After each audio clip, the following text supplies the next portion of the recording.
right, guys, we'll pull up the coaching staff. It's time to talk Sonny Cumby football. Oh, jeez, Sonny Cumby. See, we're not going to be able to do anything objective here because Prop Beaver has this weird thing against Sonny Cumby. I mean, the fact he's a bad football coach probably doesn't help. So, well, hold on. He got the kiss of death. And if you don't know what that is, that means if you're a head coach, you retain your job, but you lose both your coordinators. Exactly. They call it, the Prop Beaver calls it the kiss of death. Means you're about done. I would imagine Sonny Cumby has a realistic chance of getting fired mid-season, right? Realistic is a very good way to put it. Yes, that is. If they lose a couple of these games, if they lose, 100%. Okay.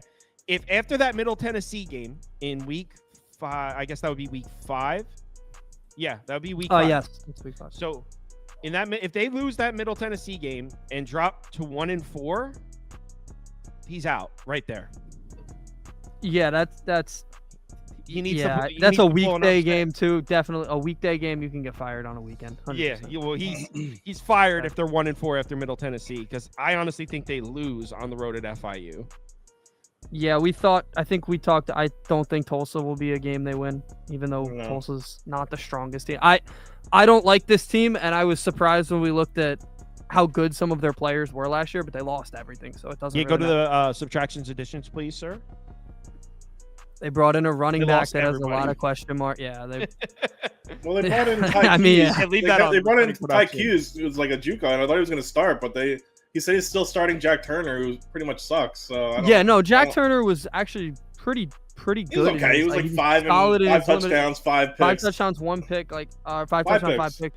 Fine. They brought in a running back from Texas State that has 400 yards over 3 years. You can't really do much with that. He's probably going to start too. And they lost every single wide receiver in the whole team, pretty much. All their top 5 tacklers are gone on defense. It's brutal in terms of returning production. I thought I brought up the kiss of death yesterday when he told me that on Friday. I was curious about how it goes in college football, and it is a known thing that like if you bring in 2 coordinators, it's your parachute, your lifesaver, and they don't have a good enough roster for that. Like that first game against Nichols will be good. They'll start 1-0, but I think it's going to get very ugly after that. Their quarterback, Bachmeier, he left. I was stunned when we saw his PFF grade from last year because I could have remembered him sucking, but he was pretty good. He had an 80 PFF grade. He missed a lot of season. He was hurt for a lot of season.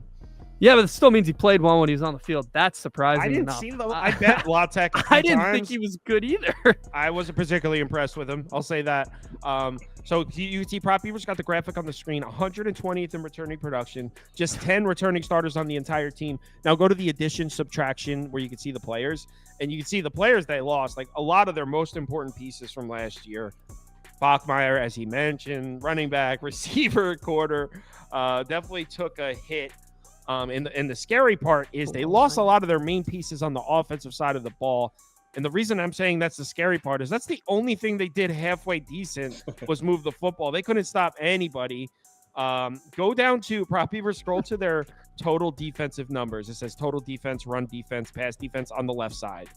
Total defense, run defense.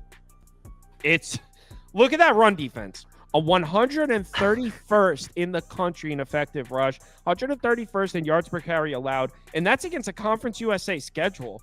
They did play. Louisiana Tech did play. I think it was Kentucky earlier in the season. Okay, but they also played Northwestern State. They played. Their schedule was FIU. Then they played SM. They went to SMU. They played Nebraska, but that isn't in North Texas. Those aren't super. They played Kentucky, right? No, they didn't play Kentucky. They didn't have the only power conference team.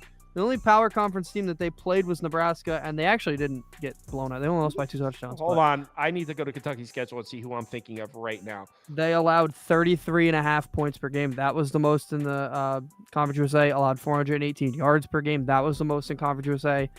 And you're taking all the talent that was on that defense off.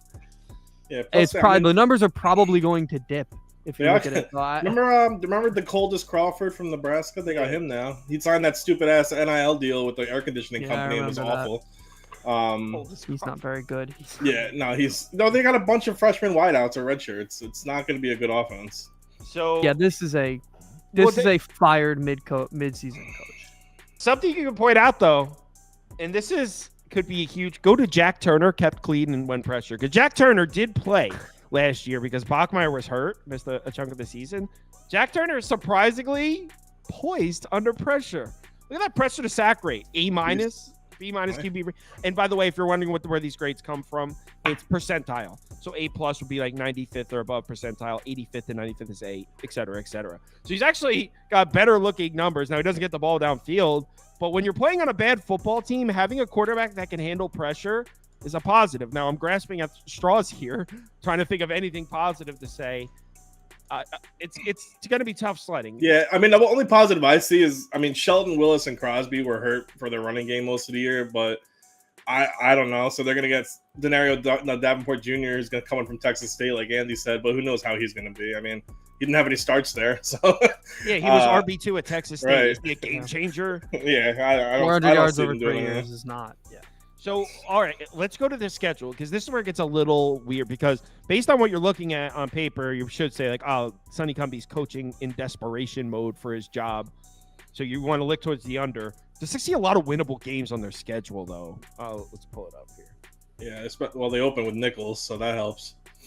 Nichols has pulled. I will give Nichols a little bit of credit. They have pulled upsets in the past, so they're not a team to look by. They're always up toward the top of FCS ranks. Not saying they're going to win the game under any circumstances, but if there was Andy, it's a win. If there was a game where you're going to look week 1, that's a game that will be looked at. No, it won't. We're not going to look at that at all. You make it like an FCS team doesn't beat a conference team every year. Not it Nichols. happens every single year. Not Nichols. Get on the line for that, right? If it was South Dakota State, we could talk. Yeah, South Dakota State's winning week 1. We're not talking about Nichols. That's a win. Or North Dakota State's winning. At NC State, what's the line on that one going to be? 49.5? Wolfpack win. Andy thinks Tulsa should come in. Is that a neutral site game? That's important. No, man. That's at Louisiana. Yo, could they steal that one? I don't know. I haven't looked at Tulsa at all yet. Beat Tulsa. I think we looked at them a little bit. I think it's more of a toss-up. I'd still side Tulsa because I don't think this is a good football. I think La Tech's going to give up a lot of points no matter who they play.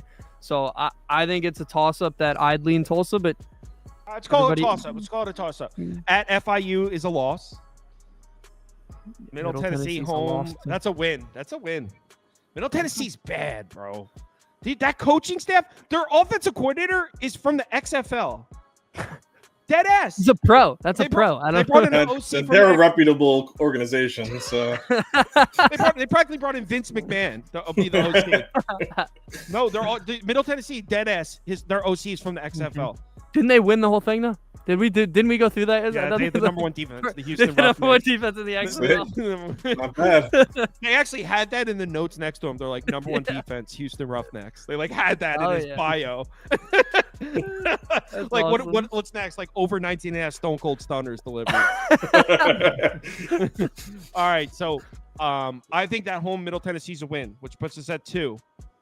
New Mexico State, that's a win too, bro. New Mexico State, middle of the week. I don't know. It'll be close. Yeah, it'll be a loss. I could see that's another toss-up though. Home against UTEP, I think loss. I like UTEP. Yeah, and they're not going into Sam Houston and winning that game. Yes, they are, bro. Sam Houston sucks. By the time State win. You guys are so. How many wins do you have State. counted? Because I have so low. This team sucks, but I still see them winning 5. It's crazy. Nah, I got them at 3. They're 3 wins. You're under. You're under for Latte. True or false? Sonny Cumbie is employed on December 1st. So, no, I think he's gone by the Sam Houston game. I think he is fired after probably I would say October 10th or October 11th will be the day he's fired. That is under. I hate calling people's jobs. I don't think they're a good team. They lost everything on defense. They didn't bring in enough on defense. They were already ranked 132nd in the country. I think this is an awful team. And I really don't know. I'm putting over up for me. Thank you, Prop Beaver. But because I think they win 5, no chance in hell that I actually put any dollar of my hard-earned money on this. No, I would not recommend it at all. I'm actually on the over. I think they get 5. Yeah, let's go. I have them 4-4. I have them 4-4 in conference somehow, but yeah, and the Nichols game. 4-4 in conference. Yeah, I could see that. That's probably what I have as well.